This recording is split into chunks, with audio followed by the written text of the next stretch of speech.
The more orders your WooCommerce store processes, the heavier your database gets, and that weight slows everything down.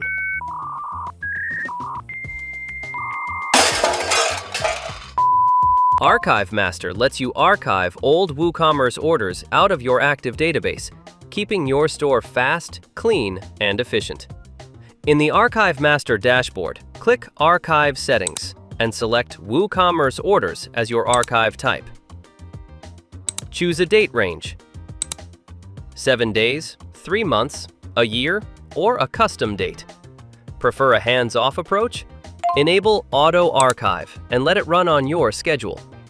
For now, let's set it to 1 month.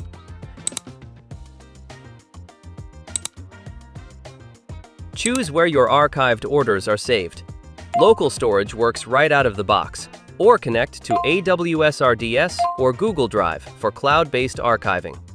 Review everything in the Archive overview, hit Archive Now, and your old orders are moved out instantly. Your active database stays lean. Download ArchiveMaster for free and start archiving old orders today. Your customers and your server will thank you.